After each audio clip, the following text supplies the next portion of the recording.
another reminder that the Democrat Party and woke corporations think black people and brown people are too stupid or too helpless to have a photo ID to vote. Hello once again, all my fellow patriots and you filthy leftist stalkers out there. Welcome back to my channel. My name is Angela Box. You're watching Angela's Soapbox, where I always say what you are thinking. If you're not subscribed to the channel, please consider hitting that subscribe button, liking or rubbling this video, commenting on this video, and of course, sharing this video, especially with your filthy leftist friends, because they truly hate my guts. And for me, that's a badge of honor. Okay, you guys, so I was deep in wedding prep last week, and I did get married. I am now the other Mrs. Dittman, and I'm very excited about it. You know, professionally, I'll just keep Angela Box. That's easier, but I do have a third name now. I'm not going to hyphenate it, but there is a third name. But anyway, I did not get around to doing a Department of Education dismantling video, which I think that as a former teacher, we need to talk about that, don't you think? So let's give the sea turtle killing plastic straw to the Department of Education, because it's going adios, amigo. Okay. Now, what does this mean?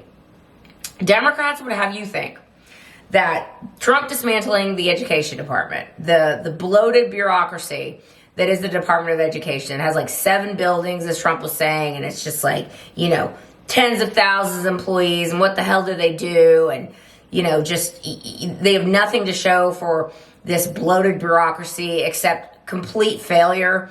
You know, 21% of kids, something like that, 21% of kids can do math. You know, 30% of kids can read at a grade level. I mean, this is just abysmal stuff for the public school system. I mean, when I was a kid, and when you were a kid, I'm sure, you had workbooks, you had phonics, you had times tables, you had, you know, math facts, you read literature. You weren't being, you know, you weren't being told that disciplining children was somehow racist if the kid was black. Like, it was just a lot better. It was a whole lot better. And Trump's basically like, yeah, let's go back to that. Because, you know, before the Department of Education, there was public education. There were public schools.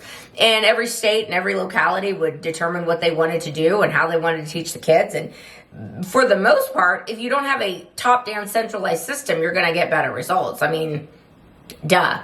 So, you know, the meltdowns that the teachers' unions are having, the meltdowns that the left are having, and, you know, to some extent they are being successful, because there's polling that's been recently done that says, you know, 68% of the American people don't want the DOE shut down. It's like, well, why wouldn't you want it shut down? Like, let's discuss what that would look like, because why would you continue to throw money at something that has been an abject failure for students? Not only for students, but I might add, students of color, okay? Because if you want to pretend that you want no child left behind, which, remember that old saw? If you want to actually pretend that that's true, then you need to look at how you're educating kids, because what you're doing is not working. Now look, I'm in Texas. When I was teaching, admittedly, it wasn't, you know, it wasn't as radical or crazy as other states do it. But I will say, we did have Common Core math. They don't call it Common Core in Texas, but it was like Common Core light.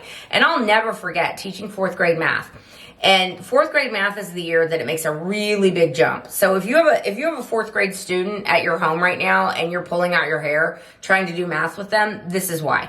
Because it goes from kind of basic stuff like, you know, doing basic math facts, doing basic times tables, maybe multiplying 2 by 1 to like 2 by 2, 2 by 3, 3 by 3, 4 by, and then long division, and then fractions. I mean, it's a big, big year for math.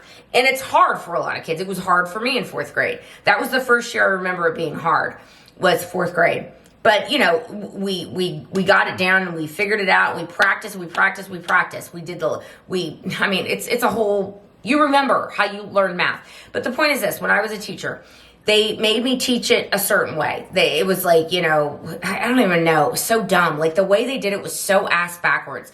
So I had an anchor chart showing how the school wanted me to teach it. And then I had an anchor chart showing how normal people did it and how their parents would be able to help them. Because again, this is hard. This is a hard year, 4th grade. And if you don't get that in 4th grade, you're going to be behind, which is what you're seeing happening all throughout the country in public schools.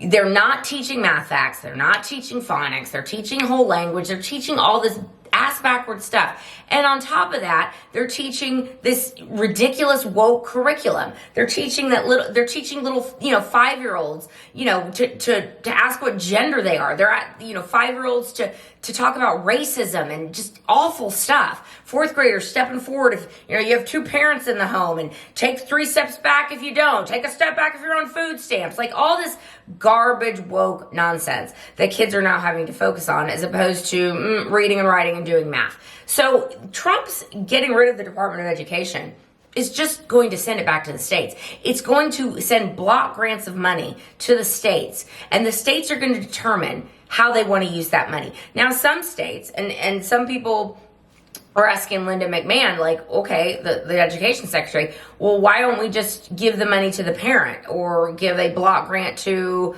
the school districts in the states, and the school district can give it to the parents, something like that. And Linda's like, well, we can look at that, but right now it's going to be block grants to the states, and we're going to see real soon of which states are successful and which aren't successful. So if let's say Texas versus California.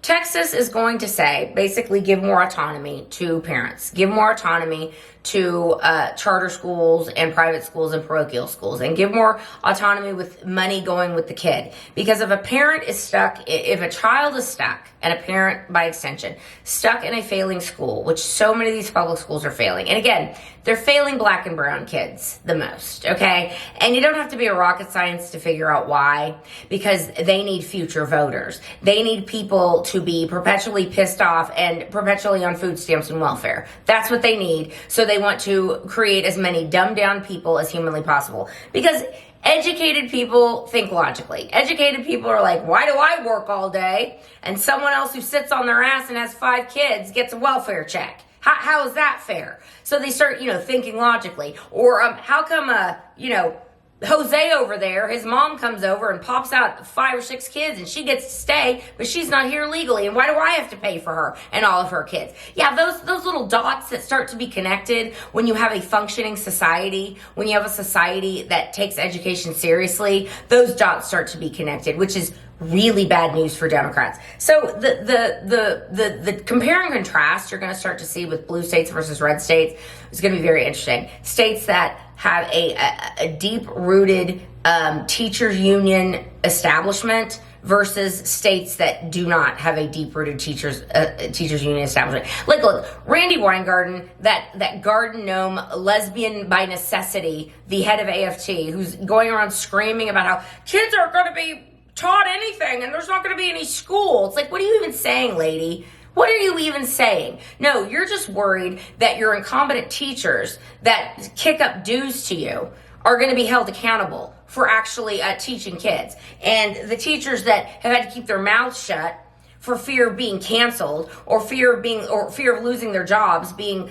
told that they have to teach nonsense or things that don't make any sense, like teaching regrouping as opposed to caring and borrowing. Like, those teachers that want to go back to teaching how we were taught and what works, they're going to actually be able to do that now. And they're not going to have to be looking over their shoulder at AFT or a psychotic administrator who's like, you really didn't teach much about critical race theory today. You really didn't teach much about how white kids are all racist today, so you're in trouble.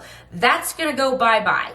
And that is going to create much more well-informed children, much better educated children, and by extension, their parents will be too. And the parents are going to see, wow, my kid actually wants to go to school. My kid is learning something. My kid's in an environment where he can learn or she can learn, and there's not like constant insane behavior everywhere. Insane behavior is going to be cut off. We're going to get back to corporal punishment. I say let's get back to spanking in front of the kids. Like, have the parent come in and spank the kid in front of the whole school, or spank the kid in front of the whole class. The embarrassment factor, the shame factor, is going to cause that behavior to stop. Like there's just things that work. There's things that have been tested throughout time. You know, consequences to actions, sitting them out at recess, making them stay after school, putting them in detention, having them write lines, like all the things that as a teacher I was not allowed to do. All the things that we were told that it was racist to, you know, discipline black kids because, you know, black kids get in trouble more than white kids, so I guess we don't get to discipline anybody. Like, that's going bye-bye. And the schools that continue to cling to the nonsense that the teachers' unions push, it's going to be such a marked difference between red states, red districts, blue districts. It's going to be very, very clear. And parents in those that are stuck in the blue districts and the blue states are going to be like, we want to do what they're doing over there. So they're going to start voting those Democrats out.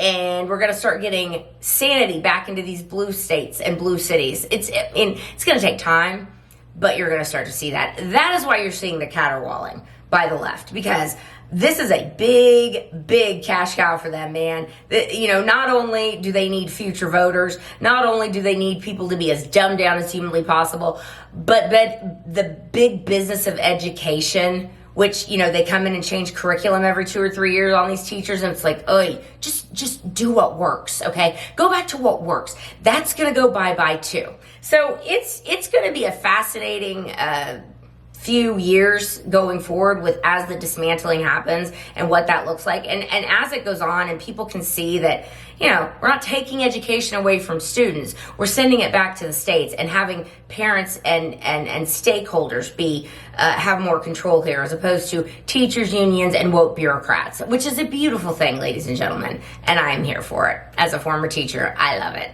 All right, that's where we're going to leave this video. Let me know what you think down below, and I will see you in the next one. I will be done. Bye.